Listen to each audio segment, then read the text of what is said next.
तो सबसे पहले इसके हम इंट्रोडक्शन के बारे में बात करते हैं। कौन से टूल को क्या हम बोलते हैं। सबसे पहले हमारे पास ये टूल होते हैं इधर, इसको हम बोलते हैं क्विक एक्सिस टूल बार। हम चाहें तो इसे ना और भी अन्य जो टूल्स है वो ऐड कर सकते हैं अपने ज़रूरत के अनुसार, क्योंकि सिर्फ माउस से हम काम करते हैं। जैसे मुझे मान लो फाइल को सेव करना है तो मैं इस पर क्लिक करूँगा और मैं आपकी फाइल को सेव कर देता हूँ सैटरडे एंड संडे और एंटर कर दीजिए। तो ये फाइल का नाम आपको यहाँ दिखाई देगा। तो इस टूल का जो नेम है, अब देखना इसको मैं जूम करूँगा, कंट्रोल की जो होती है ना, कंट्रोल दबा के इसको बीच की जो बटन माउस के वो घुमाओ तो page zoom in zoom out होता है। कोई भी पेज हो, वर्ड, एक्सेल, पावर पॉइंट, सारे इसी से हो जाते हैं। तो सबसे पहला जो ऑप्शन है, पहला जो टूल्स हमारे पास उसको बोलते हैं क्विक एक्सिस टूल बार। ये क्विक एक्सिस टूल बार है, क्विक एक्सिस टूल बार, ये पहला वाला, ये जहाँ दिखाई दे रहा है ये क्विक एक्सिस टूल बार है। क्योंकि इससे ना माउस से काम करता हूँ, ये बिगड़ शॉर्टकट की के चलता है। तो हम जब माउस से काम कर रहे होते तो हम, जैसे मैंने इसमें ये अभी राइट किया, एक बार मुझे सेव करना है इसको, तो इसी में ना इस पर क्लिक कर दूंगा तो इसी के अंदर सेव हो जाएगा। ये इसी में सेव हो गया है।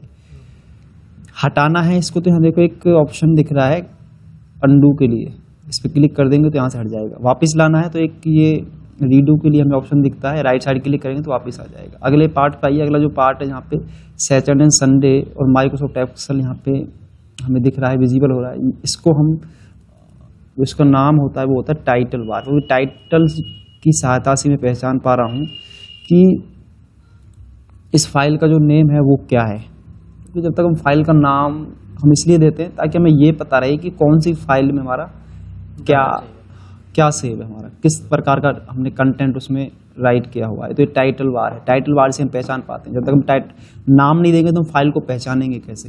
बहुत सारी फाइलें होती है मेरे पास, तो देखो जब हम डॉक्यूमेंट में आते हैं तो यहाँ पे तो अनेक फाइलें सेव हैं पहले से। तो जब आपको नाम पता होगा तो आप आसानी से उसे ढूंढ सकते हो, जब नाम नहीं पता हो तो नहीं ढूंढ पाओगे। तो इसलिए टाइटल बार में नाम देना बहुत जरूरी होता है, तो इसको बोलते हैं टाइटल बार।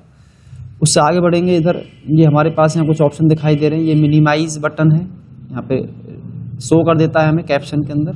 रिस्टोर बटन और क्लोज है, इनको मैं राइट नहीं करूँगा, मैं इस पर आता हूँ। फाइल ऑप्शन दे रखा है ये इंसर्ट है, पेज लेआउट है, formula, data, review and view. अब ये हमारे क्या है, इसको हम बोलते हैं मेन्यू बार। ये मेन्यू बार, और मेन्यू बार के अंदर ही फाइल आपका क्या है, होम, ये हमारे क्या है, ये टैब बोलते हैं इनको, ये टैब होती हैं। File tab, home tab, insert tab और कंप्लीट को बोलते हैं मेन्यू बार। मेन्यू बार के अंदर ही टैब होती हैं, मैंने इसलिए यहाँ पे राइट कर दिया है। मेन्यू बार में हमारी टैब होती है। उसके नीचे हमें ये कुछ फंक्शन दिखाई दे रहे हैं होम टैब के, इसको हम बोलते हैं रिबन बार। ये रिबन बार है। तो देखना, मैं जहाँ पे माउस की लेफ्ट बटन डबल क्लिक करता हूँ तो ये हाइड हो जाता है, डबल क्लिक करेंगे तो शो हो जाएगा। डबल क्लिक करने से शो होता है, डबल क्लिक करने से हाइड हो जाएगा। कहीं भी क्लिक कर दो डबल, ये शो हो जाएगा और हाइड हो जाएगा। तो इसको बोलते हैं रिबन बार। ये रिबन बार है क्योंकि सारे ऑप्शन मुझे यहीं दिखाई देते हैं, चाहे वो इंसर्ट के हों, होम टैब के हों, सारे ऑप्शन मुझे यहीं दिखाई दे जाएंगे। मैं होम टैब पे आया, रिबन बार। उसके जस्ट नीचे आ जाइए। अब यहाँ पे देखिए जिस सेल पे अभी मैं हूँ, यहाँ देखो ये ए भी हाईलाइट हो रहा है और 5 भी हाईलाइट हो रहा है। इसका मतलब ये जो इसका एड्रेस है ना, सेल का एड्रेस हमें दिखेगा नेम बॉक्स के अंदर। इसका एड्रेस क्या है, A5 है, क्योंकि जिस सेल पे मैं होता हूँ उसका एक एड्रेस होता है। जैसे B5 देख लो, यहाँ पे एड्रेस आ गया, वो शो करेगा। हाँ, C5। तो पहले कॉलम बोलते हैं, फिर रो को हम बाद में बोलते हैं। तो ये हमारा हो जाएगा नेम बॉक्स। नेम बॉक्स, ये नेम बॉक्स है। अब जो चीज़ यहाँ पे रिटर्न है वो क्या दिखाता है, वो दिखाता है फॉर्मूला बार। जो एक्चुअल जो डेटा रखा होता है ना सेल के अंदर, वो हमें शो करता है फॉर्मूला। इसका नाम जो है यहाँ पे जो हमें ये ऑप्शन दिख रहा है यहाँ तक, ये फॉर्मूला बार होता है। आप चाहें तो इसे जैसे कई बार बड़ा भी कर सकते हैं, तो इसे छोटा रहने देते हैं नॉर्मली अभी। तो इसको हम फॉर्मूला बार है, ये हमारा जो इसका कंपोनेंट है, ये फॉर्मूला बार है आपका ये। फिर आ जाइए नीचे।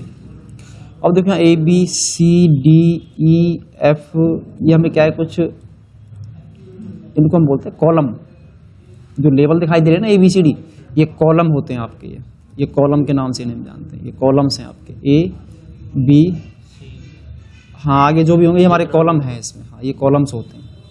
अब हमारी इसमें रो कौन सी है, जैसे 1 2 3, यहाँ पे 1 2 3 4 5 6 7 8, ये रो है हमारी, ये रोज है हमारी। इसमें क्या है हमारा, यहाँ पे 1 2, ये आगे बताएंगे, ये रो इसमें होती हैं अनेक। उसके बाद ये जो लाइन दिखाई दे रही है ना, ये सेल बोलते हैं वैसे इसको हम। अब ये क्या है, एक सेल है, इस पे क्लिक किया, एक सेल है, यहाँ पे क्लिक करूँ, ये भी एक सेल है। तो ये एक सेल है। सेल जो लाइन दिखाई दे रही है, ये जो लाइन दिख रही है हमें, इसको बोलते हैं ग्रिड लाइन। ग्रिड, ये ग्रिड लाइन होती है हमारी, इनको हम ग्रिड लाइन के नाम से जानते हैं, क्योंकि इन्हीं में हम सारा डेटा एंटर करते हैं, नहीं लाइनों के अंदर। उसके बाद थोड़ा अब आ जाओ राइट साइड में, ये क्या है, क्योंकि डेटा को मैं स्क्रॉल करता हूँ, पेज को ऊपर नीचे करने काम आता है। जब पेज ज़्यादा हो गया है, बड़ा पेज है, डेटा को चेक करने के लिए हम क्या, ये हमारा स्क्रॉल बार है, ये है स्क्रॉल, ऊपर नीचे करने। हाँ, ये पेज को ऊपर नीचे करने का काम करेगा। मुझे नीचे करने की जरूरत तो है नहीं अभी, क्योंकि मेरा पास पेज में डेटा थोड़ा ही है अभी, तो 11 रो के अंदर ही है।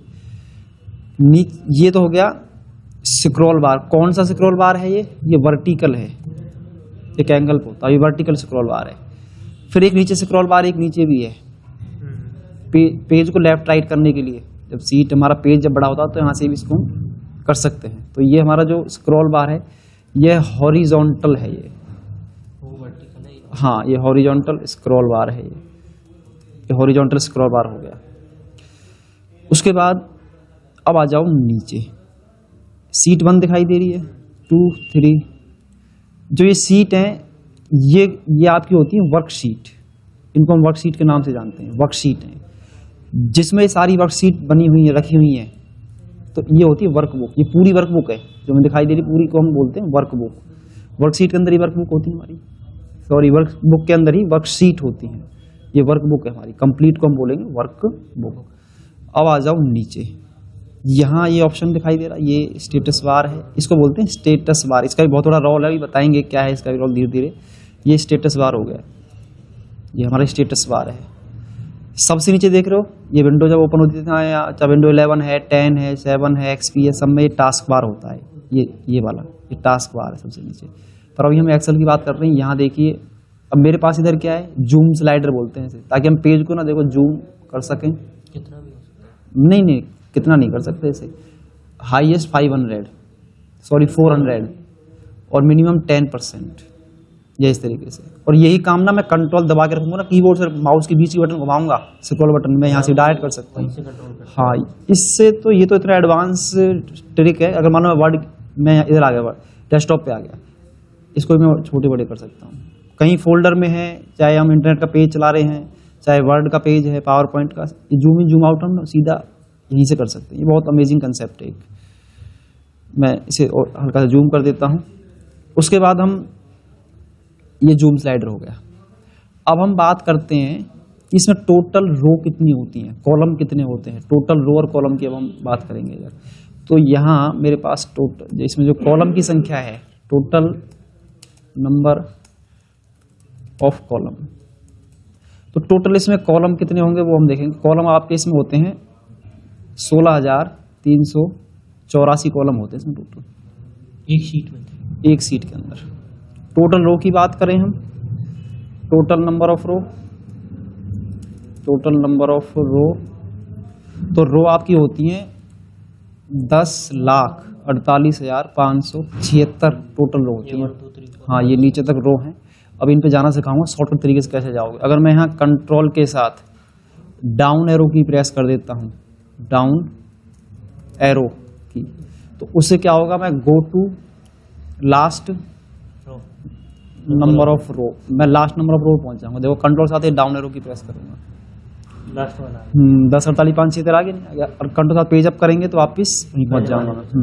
अब मुझे ऐसे ही लास्ट नंबर ऑफ कॉलम पे जाना है, तो कंट्रोल के साथ क्या करेंगे, राइट एरो की प्रेस कर देंगे, control plus right arrow press कर दो, राइट एरो की।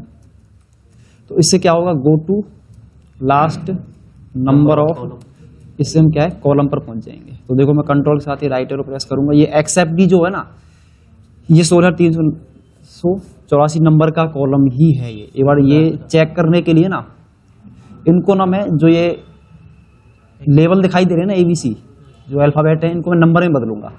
खाली चेक करने के लिए बता रहा हूँ कि ये 16384 नंबर का कॉलम ही है। तो एक बार ना मैं फाइल ऑप्शन पे जाऊँगा। फाइल का आने के बाद ना हमें आना है ऑप्शन पे।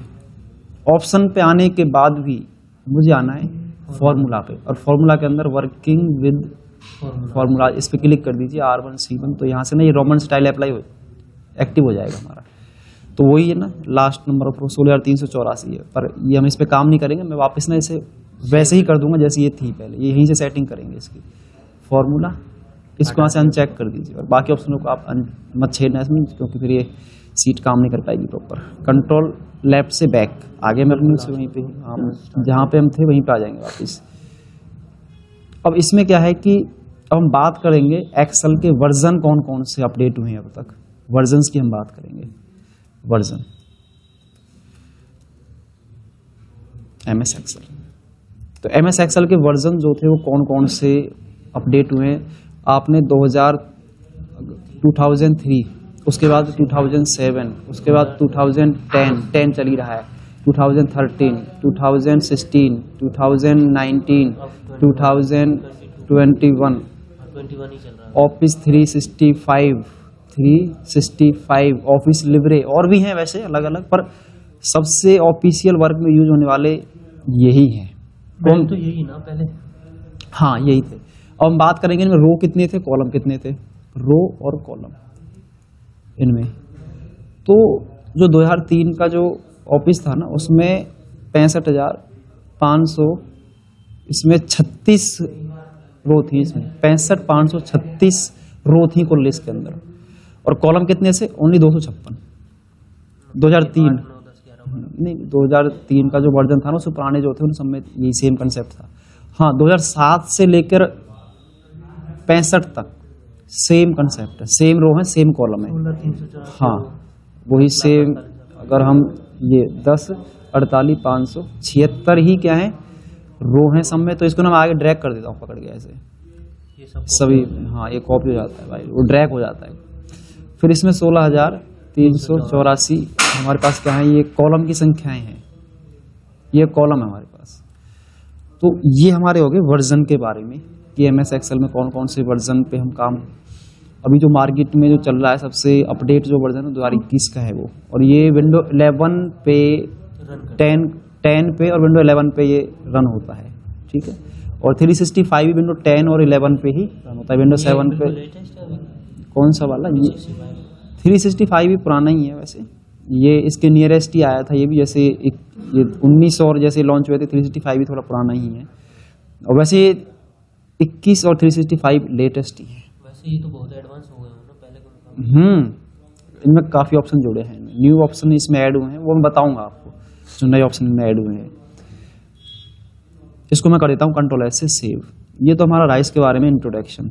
अब हम आज जो हम थोड़ा सा काम करेंगे ना कमांड पे, वो है Ctrl+1। Ctrl+1 कमांड आज हमारी बिल्कुल जीरो लेवल है यहाँ से एक्सेल का स्टार्ट होने का। इसको बोलते हैं फॉर्मेट सेल। फॉर्मेट सेल की विंडो ओपन हो जाएगी अगर ये प्रेस करते हैं। Ctrl+1 यदि मैं प्रेस करूंगा तो हमारे सामने ये एक डायलॉग बॉक्स ओपन होगा इस तरीके से। ये एक्सेल का ना बिल्कुल बेसिक लेवल, बिल्कुल जीरो लेवल से यहीं से स्टार्ट होता है, सब कुछ यहीं से स्टार्ट होगा। अब मैं आपको ना नंबर की फॉर्मेटिंग करनी सिखाता हूँ कि नंबर की फॉर्मेटिंग हम कैसे कर सकते हैं। जब तक आपको फॉर्मेटिंग करनी नहीं आएगी ना, आप रिपोर्ट अच्छी बना ही नहीं सकते कभी भी। तो सबसे पहले मैं कुछ नंबर लूँगा, उस पर हम वर्क करके देखेंगे नंबर की फॉर्मेटिंग कितने तरीके एक्सेल में कर सकते हैं। देखो जो हम लिखते हैं ना, नंबर को भी मैं एंटर कर रहा हूँ, ये जनरल नंबर होता है, जनरल फॉर्मेट होता है पहले से, इसमें माइनस करिए, ये भी क्या एक जनरल फॉर्मेट ही है, कोई फॉर्मेटिंग स्पेशल तो नहीं दिखाई दे रही। जो भी हम नंबर एंटर करते हैं ना एक्सेल में, वो जनरली फॉर्मेट में होता है पहले से। और जब मैं Ctrl+1 क्लिक करूंगा, इसकी ना विजिबिलिटी चेंज हो जाएगी, पर ओरिजिनल डेटा ना वो ये जो इसमें रहेगा वो दिखेगा कहाँ मुझे, वो यहाँ दिख जाएगा। आप बेसिक इसमें 0 ऐड कर दें, इसकी विजिबिलिटी यानी डिजाइन इसका चेंज हो जाएगा, समझे। ओरिजिनल जो डेटा होगा ना उसमें वो यहाँ दिख जाएगा मुझे। देखना मैं इसको चेंज करूंगा, जैसे मान लो कुछ संख्या हमारे पास माइनस की भी है, तो ये एक जनरल है। मुझे ना थोड़ा इनको और प्रोफेशनली डिजाइन करना है, जो एक कंपनी लेवल के हिसाब से बिल्कुल इतने प्रोफेशनल तरीके से क्या है हम इन्हें डिजाइन कर दें। तो देखना इसकी फॉर्मेटिंग करूंगा मैं। सेलेक्ट कर लेंगे पहले इस रेंज को माउस के द्वारा, इसकी हम फॉर्मेटिंग कर रहे हैं। कंट्रोल 1 क्लिक करेंगे इसके ऊपर और यहाँ ना एक नंबर होगा। देखना मैं अभी तो नंबर सैंपल में क्या है, जनरल था, मैं बोल रहा था कि जनरल होता, कैटेगरी पे हम आएंगे, जनरल है तो सिंपल दिख रहा है। जैसे मैं इस पे आऊंगा देखना ये आपको कुछ बदलाव दिखेगा। क्या दिखा है इधर, तुरंत ही 2 डेसिमल प्लेस ऐड हो गए। इस पे तो नहीं आ रहे ना, इसमें दिखाई दे रहा है वो 2 डेसिमल प्लेस यहाँ ऐड हो गए। अगर देख लो मैं इसे ओके कर देता हूँ तो आप यहाँ पे देखना, यहाँ ना कोई जीरो वगैरह कुछ नहीं है। यहाँ देखिए ओरिजिनल डेटा क्या है, यहाँ डबल क्लिक करके देखते हैं हम, जीरो नहीं, खाली विजिबल हुई है, मुझे ओनली विजिबिलिटी हो रही है कि जब इसको हम बना रहे हैं, रिपोर्ट को डिजाइन कर रहे हैं, जब इसका आप कंट्रोल P करोगे ना तो ये आपकी रिपोर्ट में ना ये जीरो भी दिखाई देंगे इस तरीके से। क्योंकि मेरा उद्देश्य क्या था, मुझे जीरो प्लेस लेके आने थे। चलो वैसे हाँ मुझे विजिबल कराना था। चलो यहाँ तो डेसिमल प्लेस की हमें आवश्यकता नहीं है, मैं इसे कंट्रोल जेड से बैक कर रहा हूँ। मुझे ये सारे लिखने पड़ेंगे, कंट्रोल कर लेना सारा। और हम कंट्रोल 1 करते हैं। अभी नंबर पे मैं आया, अब मानो मुझे डेसिमल प्लेस नहीं चाहिए तो यहाँ जो डेसिमल प्लेस है ना ये ऑलरेडी 2 है, इसको यहाँ से हटा दो, इस पर नीचे क्लिक करके दोबारा से हट के डेसिमल प्लेस। अब ना नेगेटिव नंबर को शो कराने के ना मेरे पास यहाँ 4 तरीके हैं। पहले तो यही चल रहा है डिफॉल्ट में, तो नॉर्मली आ गया। एक होता है कि जो नेगेटिव नंबर है ना वो किस में दिखे, रेड कलर में दिखे, या फिर वो ये अलग अलग फॉर्मेट बता दिए उसके 4 तरीके बता दिए हैं। चारों में से आप कोई भी सिलेक्ट कर लेना। तो कॉमन है, जैसे मान लो मैं इसको यूज कर रहा हूँ, ब्रैकेट में हो रेड हो तो आप देखेंगे यहाँ से माइनस वाले जितने भी थे, हाँ जो माइनस की संख्या है ना वो इस तरीके से दिखाई देंगी। तो वैसे कलर से ही पता लग रहा है, क्योंकि ये ऑटोमेटिक ना एक्सेल क्या कर देता है, जो माइनस संख्याएं होती है ना जब भी हम कस्टम फॉर्मेटिंग करेंगे उनको कलर में रेड कलर में चेंज कर देगा बाय डिफॉल्ट। इसमें कुछ छेड़ने की हाँ ये अपना आप करता है, इसमें आपको कुछ छेड़ने की आवश्यकता नहीं है, डिफॉल्ट होता है पहले से ये। अब सामने वाले को आप कैसे पता चलेगा, देखो सामने वाला पता इस तरह लगा सकता है, या तो वो इस सेल पे जब आएगा तो यहाँ पता चल जाएगा संख्या क्या है, माइनस की है। वैसे कोई कलर नहीं है, वो खाली विजिबल हो रहा है मुझे, ये माइनस की संख्या है। डबल क्लिक करके भी क्या है वो चेक कर सकता है ये माइनस संख्या है। या और हम इसे थोड़ा और फ्रेंडली बनाने के लिए, समझने के लिए यहाँ पे ना मैसेज देंगे, राइट क्लिक करके कमेंट इंसर्ट कराऊंगा मैं यहाँ से, इंसर्ट कमेंट, और आप यहाँ राइट कर दीजिए। जब भी कोई इस नंबर पे आएगा ना कर्सर लेके अपना आप शो हो जाएगा this is a negative number, तो यहाँ पे हम राइट कर देते हैं दिस इज नेगेटिव। ये आपने रिमाइंडर डाल दिया? हाँ मैंने एक रिमाइंडर डाल दिया ताकि सामने वाला इस पे आए तो उसे ना पता चल जाएगा ये है क्या। अब जैसे वो क्लिक करेगा तो क्लिक नहीं करेगा, जैसे ही वो यहाँ पे आएगा ना कर्सर को वो अपने आप शो हो जाएगा, वो दिस इज नेगेटिव, आसान हो जाएगा ना सामने वाले को पढ़ने के लिए। दूसरा तरीका ये है कि मैं नोट डाल दूँ, अधिकतर तो नोट ही इंसर्ट कराते हैं, तो यहाँ पे हम दे देंगे above red bracket value are क्या है वो नेगेटिव संख्याएं हैं, नेगेटिव नंबर है। तो दोनों तरीके से कैसे भी आप नोट दे सकते हैं, ये भी दे सकते हो और ये भी दे सकते हो। ये तो वही है ना ब्रैकेट में? हाँ ये भी सिंपल है और ये भी सिंपल है, ठीक है, दोनों ही तरीके हमारे पास हैं। तो अगर मान लो ये फॉर्मेट आपसे, मान लो या रेड वाले पे क्लिक करेगा तो ऊपर फॉर्मूला बार में दिखाएगा ना उसको, डबल क्लिक करेगा वो दिख जाएगा। वैसे भी इन्फॉर्मेशन आ रही है साथ में ही कि वो संख्या जो है ना नेगेटिव की, वैसे यहाँ से पता चल जाएगा, फॉर्मूला बार में ऊपर ही दिख रहा है। ओरिजिनल जो उसका जो डेटा रखा है ना वो नेगेटिव संख्या है उसके अंदर। चलो गलती से हमसे डेटा इसकी फॉर्मेटिंग हो जाए तो हमें पहले जैसा करना हो तो क्या करेंगे, कंट्रोल 1 पे जाके वापस जनरल कर दीजिए, पहले जैसा ही हो जाएगा फिर से सिंपल। कंट्रोल 1 पे हाँ वापस कर दो, वहीं पे करे जनरल कर देना, कंट्रोल जेड से बैक ले आता हूँ। अब देखना मैं अमाउंट की फॉर्मेटिंग करूँगा। अब अमाउंट की फॉर्मेटिंग जैसे मेरे पास है 50,000 है, 60,000 अमाउंट है, 40,000 है, 20,000 अमाउंट्स है, यहाँ 30,000 अमाउंट्स है, 10,000 अमाउंट्स है और 20,000। ये जनरल फॉर्मेट है। ये है जनरल में जो हमें अभी अमाउंट हमें दिख रही है, ये बिल्कुल सिंपल जैसे हम एक्सेल में नोट करते हैं वैसा फॉर्मेट है, परंतु मुझे इसको बनाना है बिल्कुल प्रोफेशनल के अकॉर्डिंग। इसे क्या है, इस अमाउंट को फॉर्मेटिंग करनी है इसकी। तो इसी को ना एक बार मैं कॉपी कर लेता हूँ इधर राइट साइड में, इसको ड्रैग कर देंगे तो ये कॉपी हो जाएगा। तो हमने क्या करा, इसे कर लिया सेलेक्ट।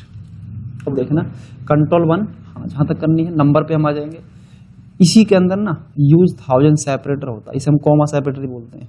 और ये अकाउंट जो सैलरी तैयार करते हैं या अमाउंट को मेंटेन करते हैं, अकाउंटेंट जो होते हैं उनके लिए बहुत काम का ऑप्शन होता है। और डेसिमल प्लेस को मैं कर दूंगा 0, मुझे इनकी आवश्यकता नहीं। आप ओके कर दीजिए, आप देखेंगे ये अमाउंट अब और थोड़ा सा प्रोफेशनल बन गया पहले से, और इसको रीड करना भी आसान हो गया मेरे लिए। लेकिन बीच में कॉमा लगा हुआ है, सिंपल है, जहाँ पे कॉमा लगा 1000 सेपरेट, वो अमाउंट थाउजेंड्स में, और इसे 50,000 हो गया हमारा।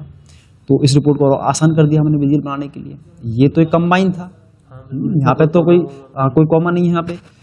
अब इसी को यहाँ से मैं कर लेता हूँ कॉपी करा, उसको हम पेस्ट करेंगे। और देखना पेस्ट करने का इतना आसान तरीका बताऊंगा एक्सेल में। से वो होता है कि सेलेक्ट, मान लो अगला आपने रो नहीं, हमने सेलेक्ट कर लिया, हाँ यहाँ पे कॉपी कर दो, ओके और पेस्ट करने के लिए बस एंटर कर देना है, आपका डेटा पेस्ट हो जाएगा। ओके, कुछ नहीं दबाना, खाली और कुछ नहीं करना है। अभी मैं बेसिक करा रहा हूँ, इसलिए मैं और कमांड बता नहीं रहा हूँ, इसलिए मैं सिंपल स्टेप सिखा रहा हूँ।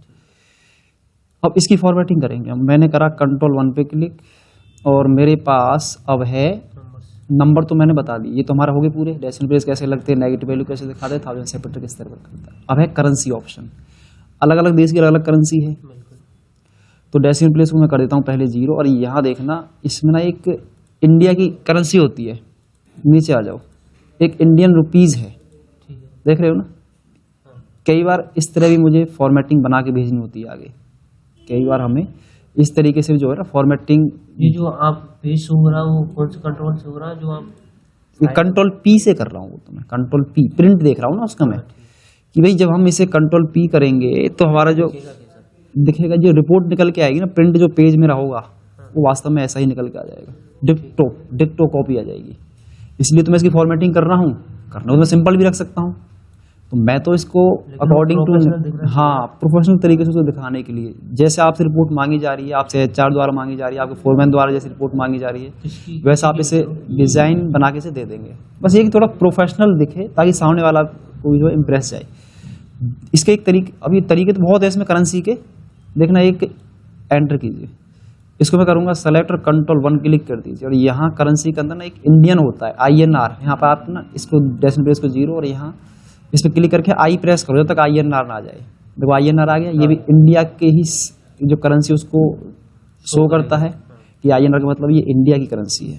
ओके, तो ये दोनों तरीके से कर सकते हैं। अगर 3 मेथड है आपके पास, कॉमा सेपरेटर यूज कर सकते हो, वैसे तो 99% तो आपको यही काम आएगा।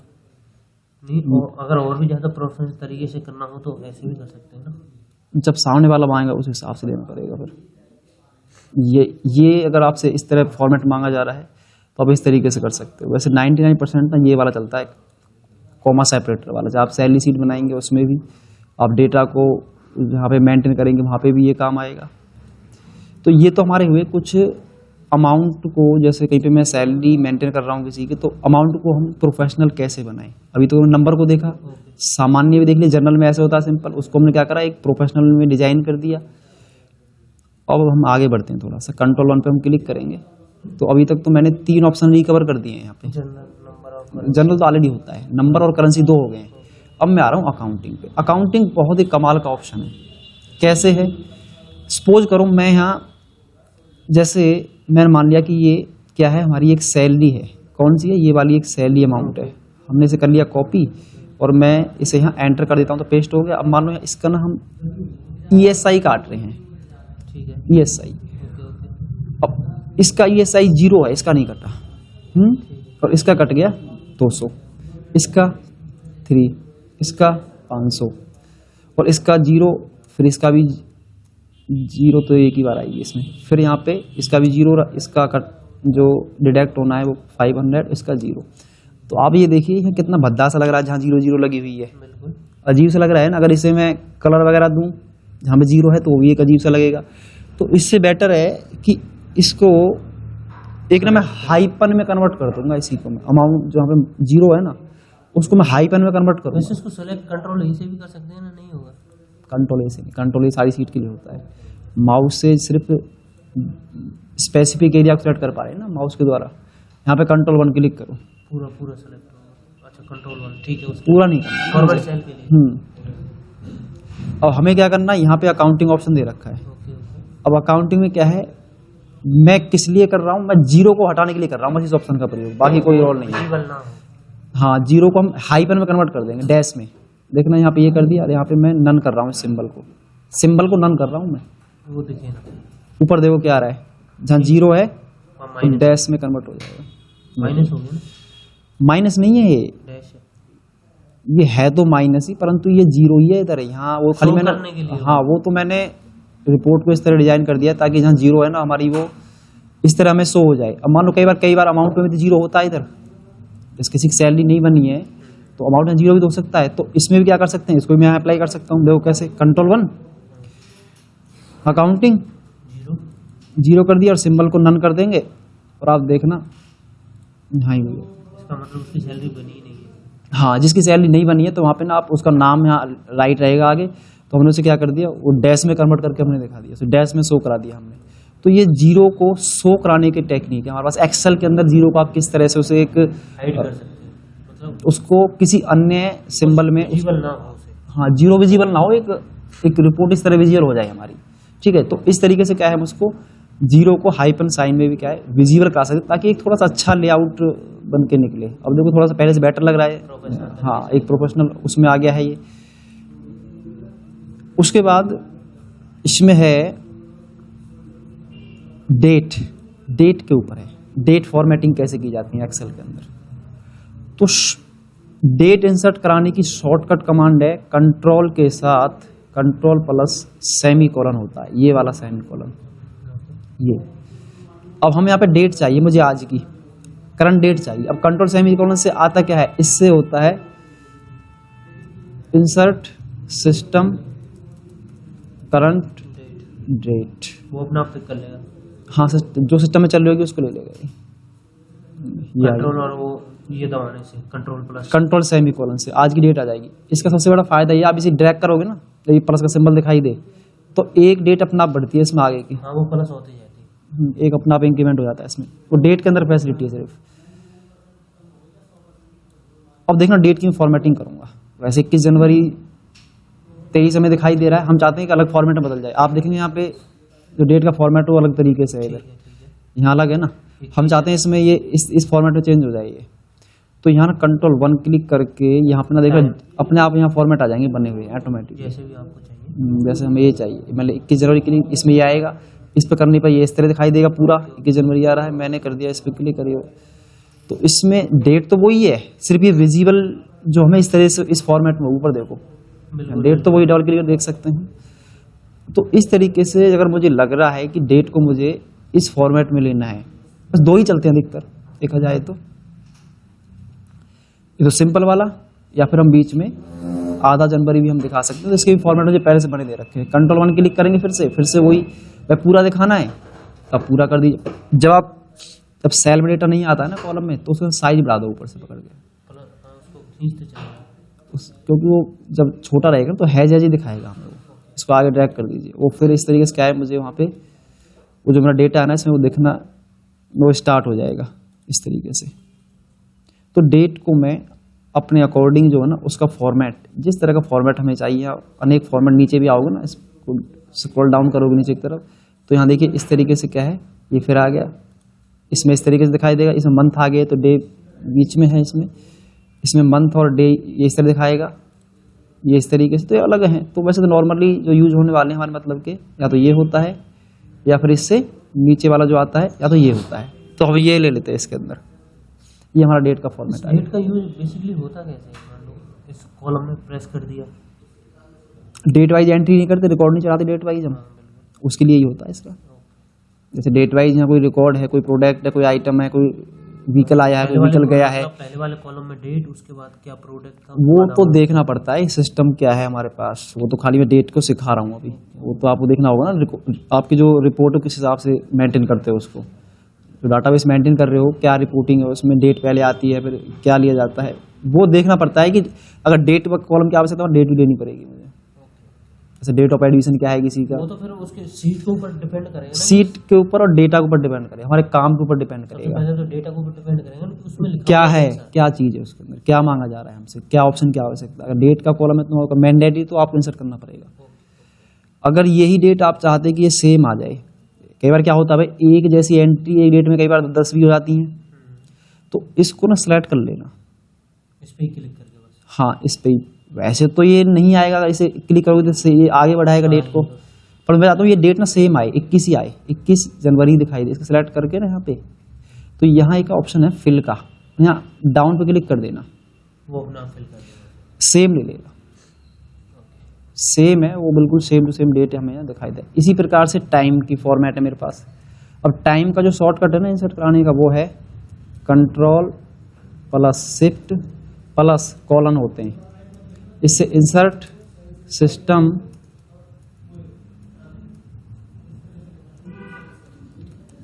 करंट टाइम, करंट तो जो भी चल रहा है फिलहाल इसमें सिस्टम में जो टाइम चल रहा है वो आ जाएगा।